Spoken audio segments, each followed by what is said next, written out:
Married at First Sight Australia, Episode 19. We're now on to Episode 19, and within this episode I will start by talking about Alana and Jason's special screening. So on screen they had Jason's mum and sister, and also Alana's two sisters. Yeah. Alana's sister asked a question about how they were doing, and Alana gave Jason the go-ahead to answer the question. Jason turned around and put it back on her. Alana turned around and said to him, "No, you go ahead." But this is a pattern that always seems to happen. Jason would always look at Alana to speak first. This guy has no voice. It's not so much that he has no voice. I'm going to rephrase that. He has nothing to say. He has nothing to say. For someone supposedly in a relationship to have nothing to say is a big red flag. Eventually, he does answer the question. A man of few words, as I've said before. A man of few words. The next thing we saw was about the commitment ceremony, where Jason mentioned about the spark had gone. And it was Alana's sister that turned around and said something along the lines of whether he still wants to be in the relationship. Yeah, something along those lines she said. Because what she saw from the commitment ceremony was a man of few words. I said it. She said it. I said it. He says nothing. He has nothing to say. How can you be in a relationship with somebody that doesn't talk? I'm sorry. I'm not too sure how this is going to work. I really don't. And then you have Jason's family saying, "That's Jason. Yeah, when he gets into those type of moods, you just need to leave him alone." No, you don't. No, you don't. That's your husband. If you can't talk to your husband, leave him as single. All Jason says on the back of it is that, I'm not good. I'm not good at talking about that stuff. So why do you want to be married? Why do you want a relationship? What's the point? What is the frigging point? In the past, he talked about he hasn't had a relationship for 4 or 5 years. No, he probably didn't have a relationship anyway. What he had was situationships where he didn't have to express his feelings. He is another Josh from Married at First Sight UK. As Alana said, talking helps. Then he turns around and says something like, "So what are you saying? That we don't talk?" No, you don't talk. You don't talk. You go off in your strop like a little 5-year-old and don't talk to her for hours. She doesn't know why you're in the mood. She doesn't know why you're so quiet. But she's afraid to ask you just in case you snap her head off.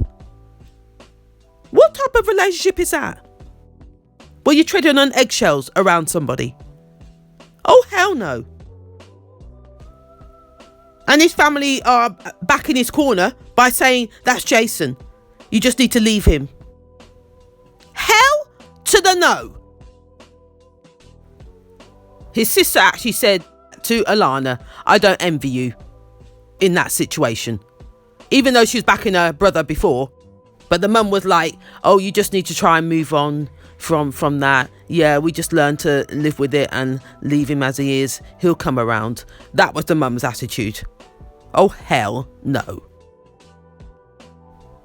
Anyway, the movie date ended with them arguing over a situation to do with her coming back from a night out, I'm presuming. Him being on his phone. Not talking. He's turning around and saying, "I wasn't on my phone. I was asleep." She's turning around and saying, "Yes, you were on your phone. And you just ignored me." And the argument just kept going round in circles. I'm tired. Their argument continued back at the apartment. The first thing Jason said to the camera back at the apartment was, he's never been in this situation where he's arguing so much. I agree with you on that one. You don't talk. You don't deal with emotions. You don't deal with confrontation in that sort of way. You don't say what's really on your mind. No one knows what you're thinking. You don't understand the argument because you don't understand you. Jason asked Alana, what have you sort of learnt from what's just happened at the screening? She turned around and said not to ask you what it's about when you're in a bad mood. And then he turned around and said, so are you going to take that on board? You know what? I have no time for games. I have no time for games. He behaves like a child. He behaves like a child. I'm not going to talk anymore on this subject. I'm done. Moving on to something on a more happier note. Yes, Belinda and Patrick. Did you see their artwork? These two had a field day. I think the task was for one of the couples to give feedback on another couple's relationship. Something like that. So it was Alana and Jason gave feedback for Belinda and Patrick, and for them to take on a particular task.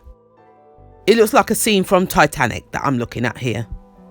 Yep, these two made the most of it. Belinda's face had me in stitches. Just the way she behaved. She behaved like a 12-year-old. Never seen a naked body. He wasn't even naked. He had a picture over his privates. She was giggling like a teenager.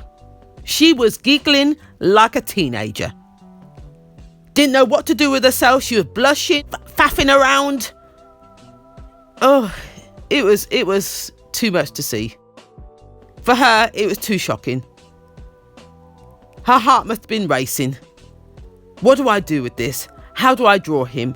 Oh, I can't. My hands are shaking. She had that type of reaction. As she said, who does this? Who behaves like this? I'm not normal. She said it. I am not normal. Yeah. And then when he turned around and teased her by showing off his ass, she got hysterical. This girl was rolling around on the sofa in hysterics. Giggling, laughing, blushing, the whole 9 yards. Oh my goodness me. Now when it came to her time to be the model and him to paint her or draw her, I've never seen her look so comfortable. I thought she'd be, oh no, not for me, I can't do it. Oh, she was comfortable. She was there, lying down in her red knickers. Yes, her red knickers. With her hair over her bosoms. Bosoms? Yes, I said bosom. Back in 1912, when the Titanic sank, that's what you would call them. Bosoms. As Patrick said when talking to the camera, he's never seen her so sexy. She's behaving more outgoing, looking very confident, comfortable in her own skin. Oh yeah, she's never looked more sexy. That's what he said. You then saw Belinda change into a different pose. You saw her sitting on the chair with the chair back, covering the lower part of her body, and she still had her hair covering her bosoms. Some of the things Patrick comes out with, I do like his wit, I do. He turned around and said, I'd be lying if I was to say I wasn't a bit turned on right now. That's what he said. This guy has the patience of a saint. Yes, he does. Yes, he does. I like him. I really like Patrick. He makes me laugh. And the two of them make a perfect couple. Yep, the matchmakers did well with this match. One thing I will say though, with him painting her or drawing her, the people across the block must be having a field day watching her from behind. How is she so brave? How is she so brave to sit in front of a window with no curtains and let the opposite block see her full nudity? Well, not exactly full nudity, but you get where I'm going. Woo! The confidence is real. But anyway, they seem to have a good time. That was a good task set by Jason and Alana to bring Belinda out of her shell. Patrick was already confident anyway, but that brought them two closer together from what I gather here. It was a good task. Let's hope they progress further into the series. So moving on to the last couple I'd like to talk about, Booker and Brett. These two were my favourite couple. I really don't know what's gone wrong. But the more we delve into their relationship, we're starting to see the cracks forming. And it seems to be more about Booker. As Brett says, things are too dark. There's not enough light in the relationship. Everything's intense. Everything's deep. There's a time and a place for that. But it's not every day, every minute of the day, we need to go into a deep conversation. It doesn't need to be like that. But that's what we're getting from what we're hearing here. What we saw was Belinda and Patrick write a letter to Booker and Brett. And the letter was more aimed at Booker, sort of picking away at her character, which she didn't like. And I sort of get it. I get where she was coming from. But at the same time, she also needed to look at it from Brett's point of view as well. She was too up herself. As I said, it's all about Booker. Brett is blatantly telling you what is wrong. What is wrong with the relationship. But you are not listening. Isn't she a psychology major? And I'm thinking to myself, hang on a minute. Aren't you supposed to look at things from a biased point of view? But it seems to be about you. What's that all about? What is that all about? Take your knowledge and put it to use. I also get where she gets her personality traits from. When you saw her at the screening with her family, definitely from the dad. You could see the way the dad was talking. I thought to myself, that's Booker. Like father, like daughter this time. Carrying on with the letter, the task was for Booker to put on an evening all about Brett. Yep, all about Brett. She wasn't to talk about herself at all throughout the whole evening. That was painful. That was painful. You could see it in her face. And because of all that was written in the letter, it was actually Brett that read the letter out. She took the letter from him and went over a few things within the letter that she wasn't happy with.